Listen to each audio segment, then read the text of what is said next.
Hello everyone, my name is Jan Zabawski,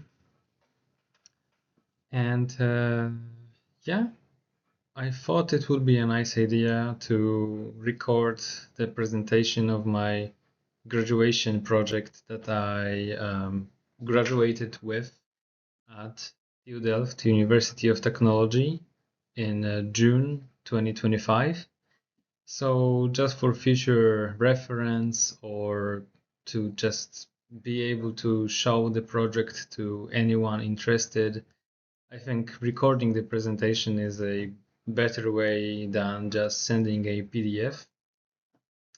So yes, first of all, this one will be in English as the original graduation presentation, but also I will record that one in Polish and also another one about the technical side of my graduation that will be hopefully in both languages, English and Polish.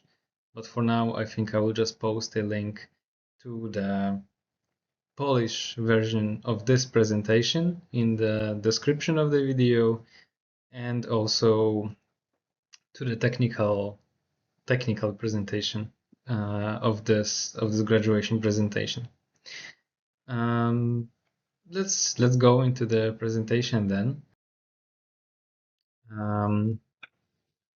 Hi everyone, again, my name is Jan Zawadzki, and I would like to share a little bit about my graduation project that I titled Grochowska Row Revival. Let's go to Poland first. In the capital city, Warsaw, there is a district called Grochów, from where I am from originally. And in Grochów, there is a street called Grochowska Street. And along that street, I noticed already as a young child, just living there and going to the primary school nearby, that there is a row of buildings. And only recently, being, let's say, more educated about the topic, I noticed that this row of buildings is not actually boring, but very, very interesting for many different reasons. I would like to maybe first, talk about that one a little bit.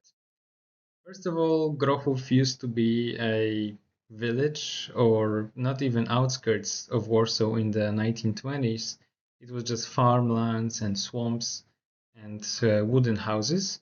But then in the 30s, the industry started to come in to support the growing city.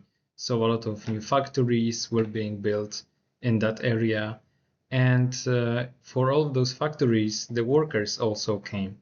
And then for all of those workers, new housing had to be built quite quickly.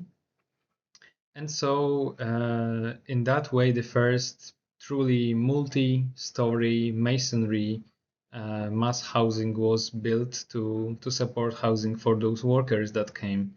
And those were actually the first, brick and mortar buildings in the area instead of just wooden huts. So that's how the row of those buildings formed. And after decades, after the war and communism era, and then the capitalism era of Poland, there are some challenges to that row of buildings and the area. I will start with the street, the Grochowska Street itself, that used to be a very prominent street before the war, and also just after the war, with many flower shops and boutiques and cafes and tram network going there.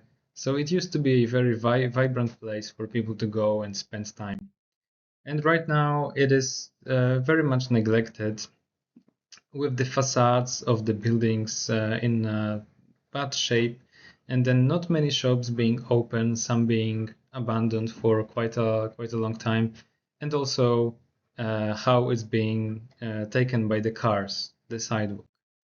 The other side of the row of buildings, there is the courtyard that also had and also still has a tremendous potential for the community, but is very much neglected and very much, in a very bad shape. So a lot of trash, not a lot of inviting spaces for children to play or people to just spend time in. And this I see as a very huge shame for that block of buildings. And going there myself, I talked with many different people, like an elderly woman living there or a local family, and all of the different also activists and people living there. And from all of those conversations, I kind of understood and saw that there is a potential for a like a lively symbiosis of those all of those people and the buildings, so that the community of those people, if it's strong and if it works in a proper way, it can also work together kind of inside and with the building to create that building self-healing action in a way. Because yeah, if the building has a strong community within it, then it kind of can live longer in that sense. And then the question of my question was kind of, how can I influence that as a designer really? Because it is a kind of sociological thing that can be done, but also can design kind of facilitate that forming of that community, and more occasions for people to meet and have a chat. And that was my kind of thing to in the design process to tackle. And then the row of buildings itself, as I already kind of mentioned, it's mostly very neglected, with the thermal barrier and the insulation not being renovated since the wartime, essentially, with some buildings having some renovation going on, but still it is usually done by a very conservative practice in Poland. So it usually resorts to just putting some styrofoam on the facade and not much else. Mm. And what I also noticed, and what kind of caught my interest in that row of buildings, is the fact that they are very similar to each other. So they are not the same. They are not modular as some of the post-war buildings were being made to to provide housing for the people. But nonetheless, they are very, very similar to each other with little differences between them. And that row of buildings is not the only row of buildings like that, of that typology. So I was curious to see, is there more in the city of Warsaw? And fortunately, I recently had a uh, elective of using computer vision models. So then I was able to successfully deploy one machine learning model like that to know what are the features of the typology of those Grochowska row buildings, and go and compare that with all of the other residential buildings in the city of Warsaw. So thousands of buildings. And it actually was quite successful. And thanks to that, I was able to conclude that there are around 450 buildings in the whole city that are of the same type, of the same typology. So, and because it was connected to geospatial data, I could also just pinpoint them on the map here with the yellow color in the district of Grochów, and then also on the whole map of Warsaw. So knowing where they are. And also, what I noticed just myself, that not only Warsaw has buildings like that, but also other cities in Poland. So the same typology that I think not much attention has been given to. in recent years or decades.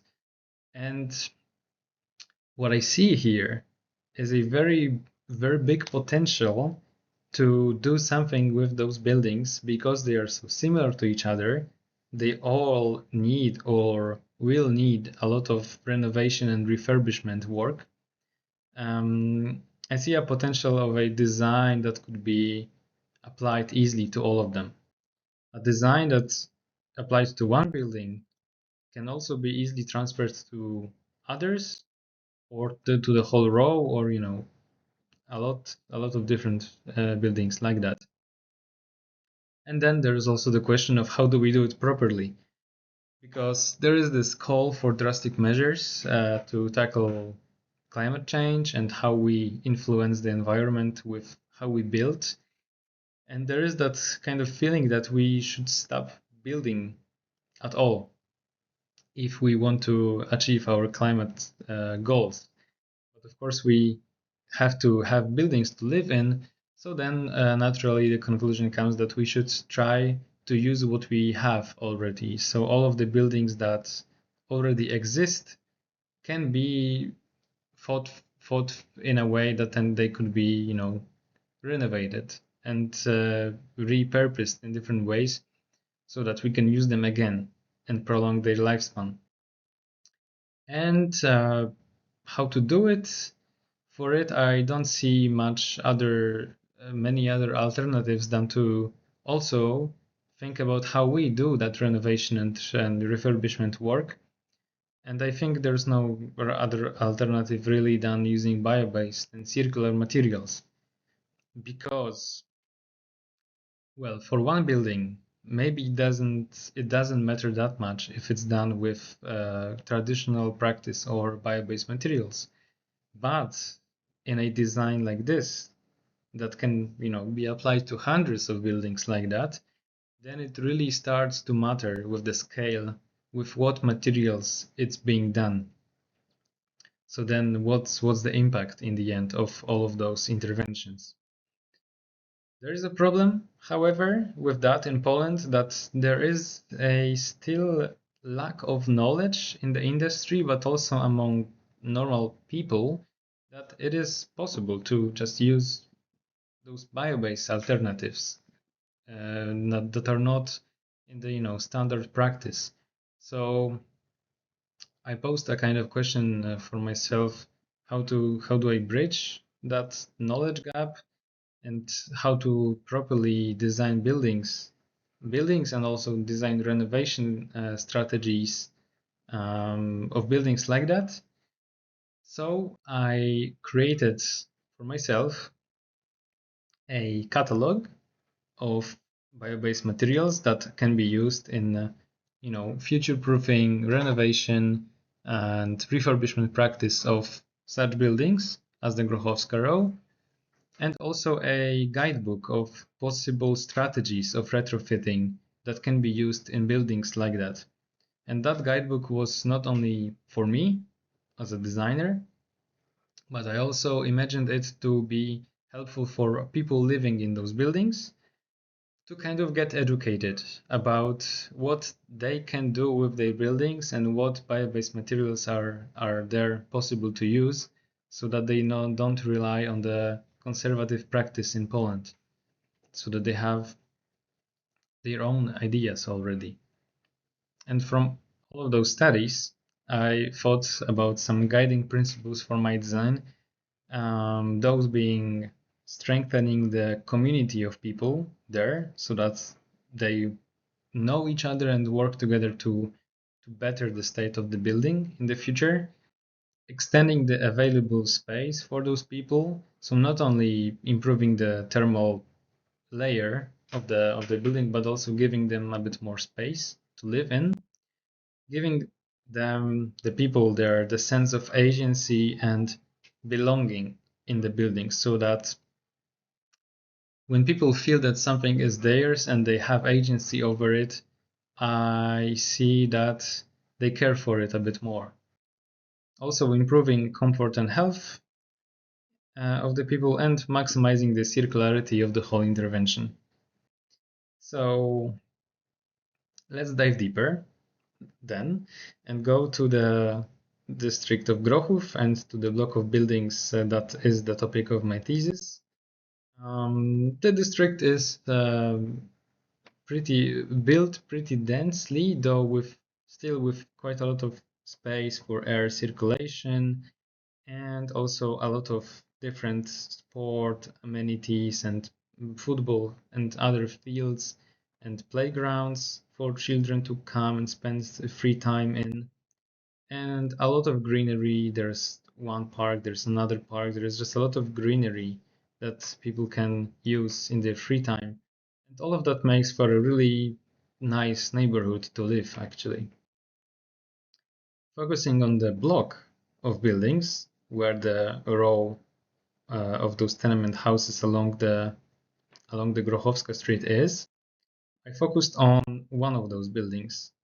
One of those buildings that also I had the most data about from the local archive, knowing that those are usually just mass masonry houses with 4 stories, no elevator, and then just a lot of data about the building itself.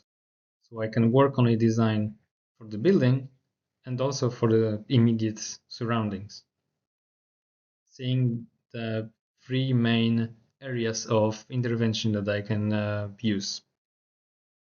And those are the ground floor, first of all, with the courtyard, the inner courtyard and the street. The mid-level, in which it's mostly about adding new facade elements, and also the rooftop, in which I also see some room for intervention and improvement. Let's start with the ground floor.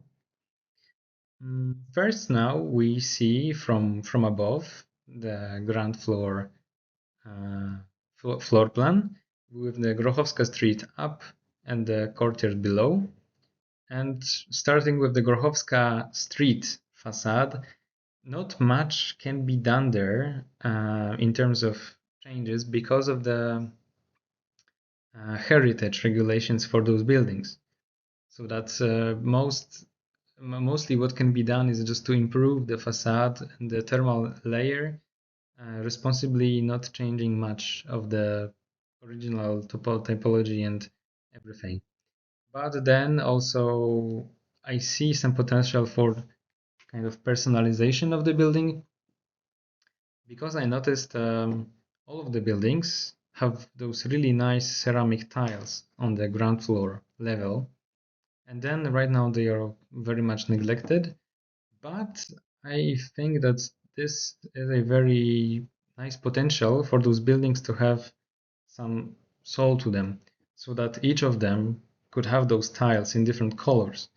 And then bringing back all of those original shop signs and other like qualities of the past would make the street more inviting, hopefully making it more inviting for people to just go along and go into those shops, and that would be mostly what would happen from the street side.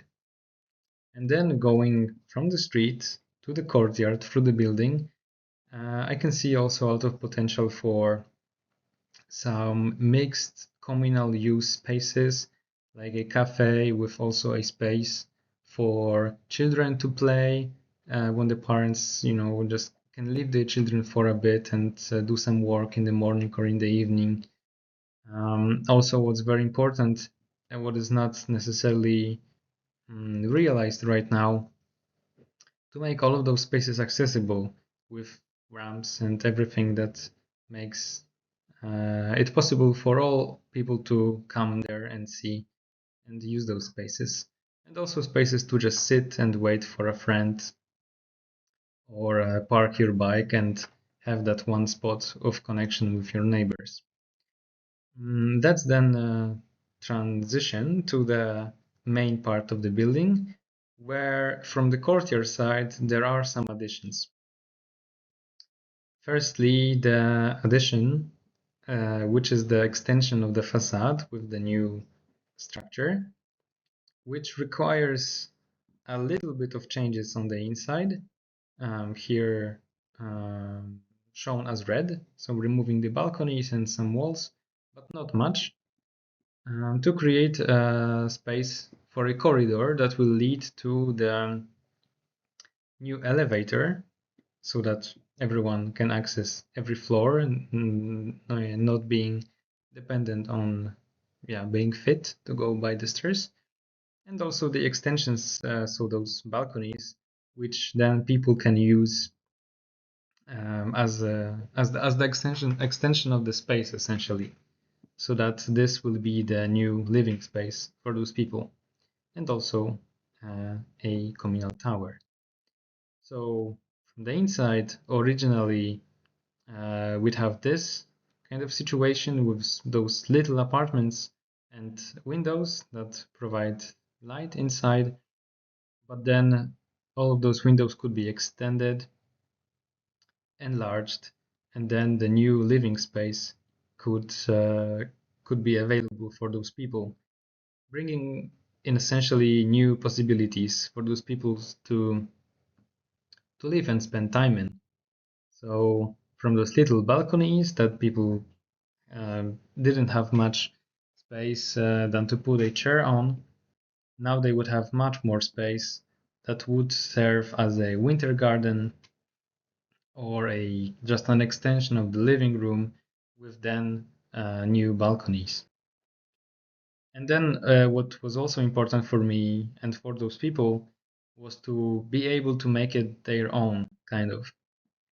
So that I wanted to include in the details elements that would be easy to customize for those people, so that I noticed that they right now really like to customize those little balconies for themselves, adding flowers or some umbrellas.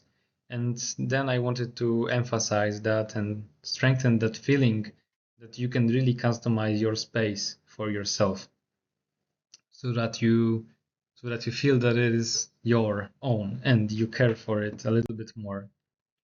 And also with the aesthetic detailing, I wanted to kind of be influenced by the traditional Polish joinery and timber buildings, also using traditional timber joinery in the building so that the aesthetic is kind of familiar. And another such example would be using the original air ventilation pieces in the new facade, so that this is also something that is already kind of familiar for those people. And those extensions of the facade, along with the tower, would make huge difference for the people living in the apartments that are facing the street, so that they used to have this little space, and now they could also use those communally and collectively used rooms for themselves, essentially extending the available living space for all of those people living in the building. So from this, the original state, we would hopefully go to this in the future.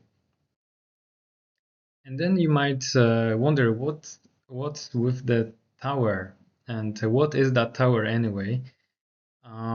So this is the main thing in this addition design, in which I thought that there would be not only the elevator, but also all of those communal rooms, like shared rooms that the members of the homeowner association could use for whatever needs they would have, be it a meeting room or a shared laundry room, so they don't need to have their own laundry in the apartment, or a space to grow some plants as they used to do it on the staircase, or a small exhibition room for the people that all of those also workspaces, for example, or just places to meet, and all of those spaces where people would share between each other just as a common room in the building,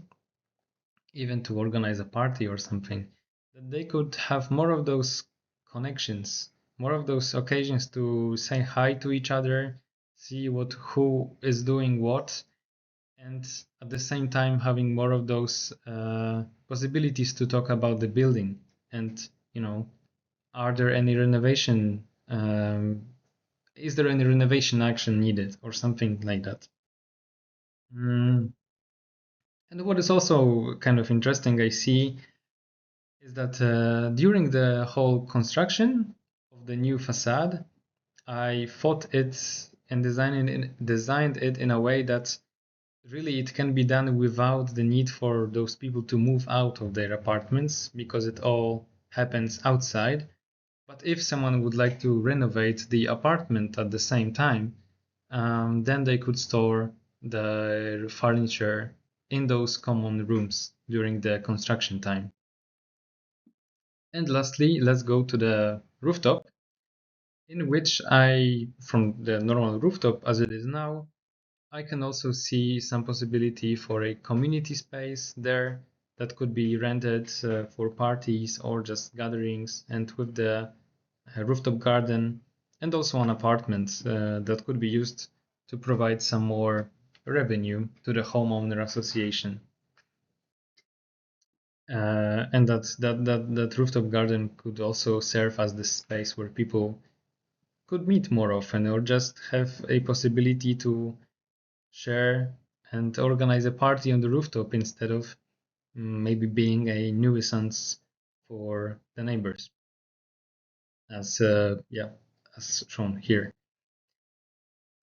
So then there is also the question of if I am willing to do it as a design that is applied to all of those buildings, how will it be not boring and too monotonous? So first of all, there can be a variation in floors. So the tower, also the how many floors there will be for the building, and that would create some kind of tectonic variation between those buildings. And also, as I already mentioned, the colored ceramic tiles on the Grochowska Street side, that color could be connected with the color of the tower itself.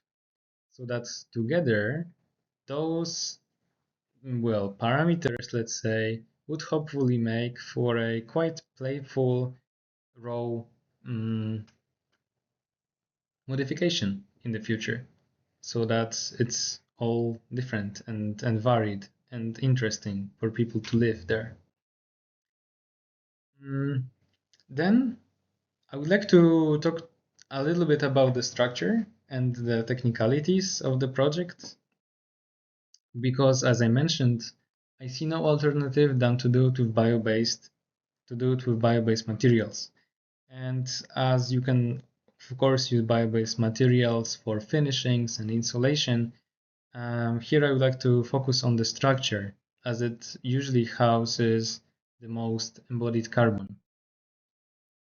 Usually, structures with timber are being connected with steel, but it doesn't have to be like that in all cases.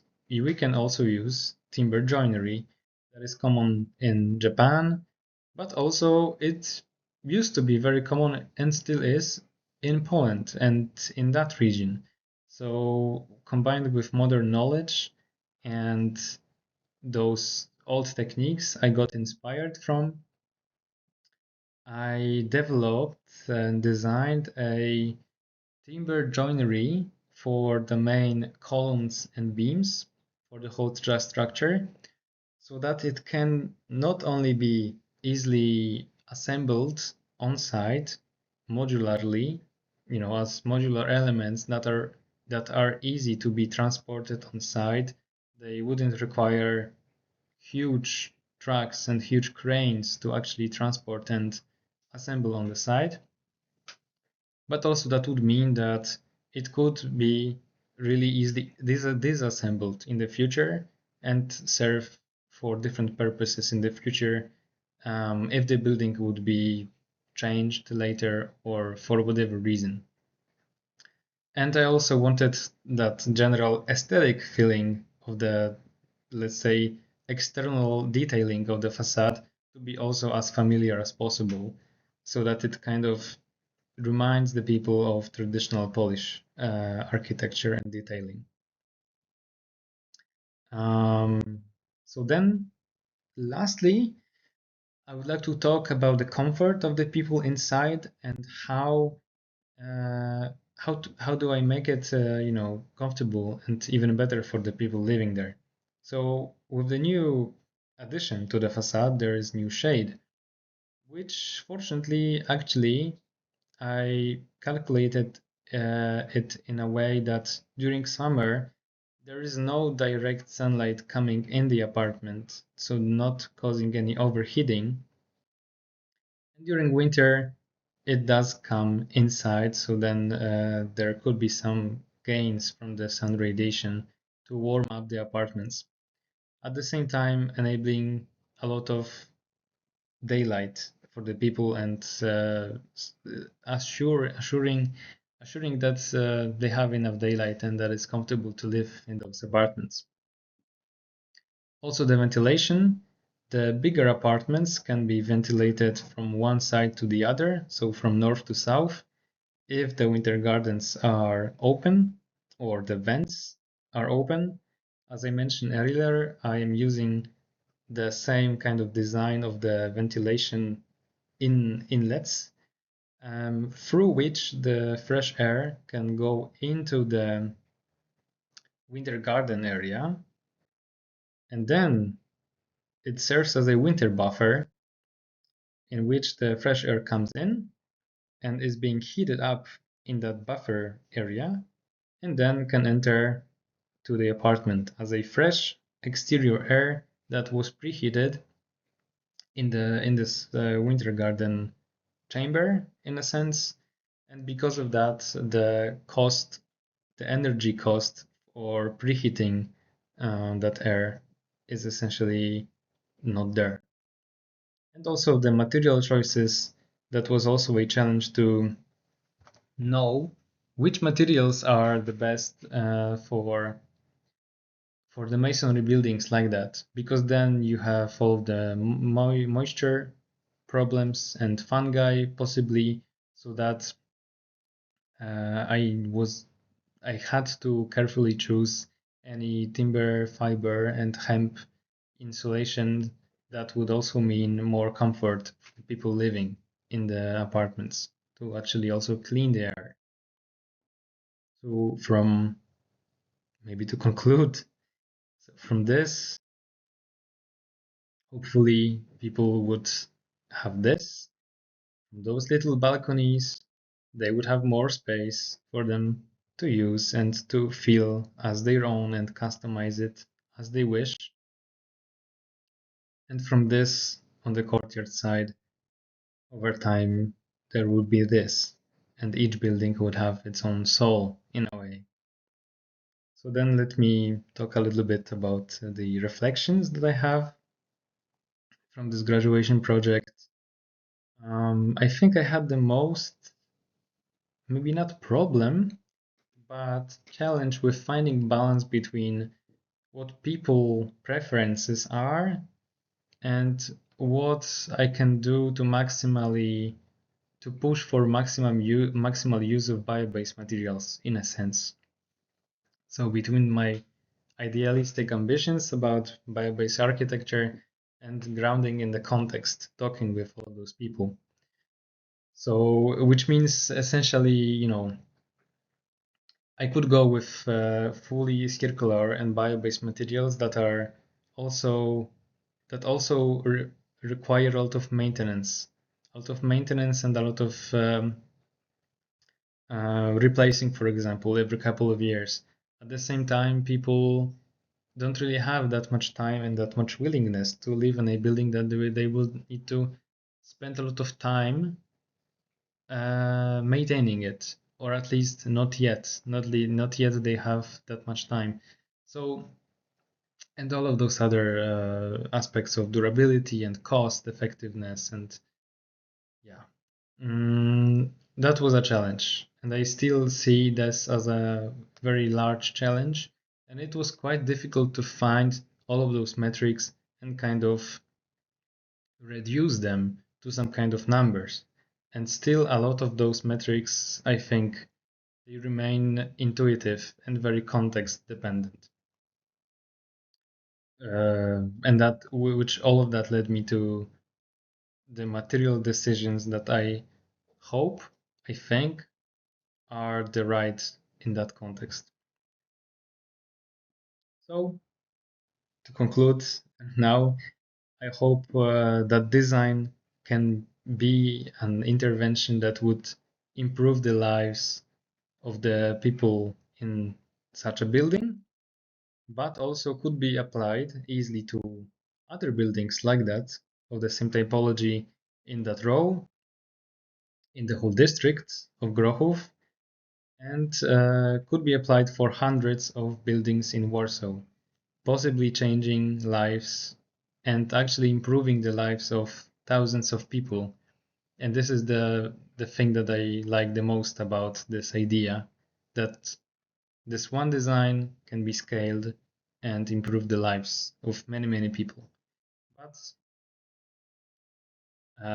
it's just a graduation project, so I would be completely happy if it would improve the lives of just one community of people living in one such building that I started with. And thank you very much. I hope I hope I will be able to do something more with that project in the future. As I mentioned at the beginning, there will be a link in the description to the Polish version of that presentation and also the technical presentation of how I used that machine learning model to find all of those hundreds of those buildings in Warsaw, because this is, I think, very interesting aspect. But for now, thank you and see you in the future.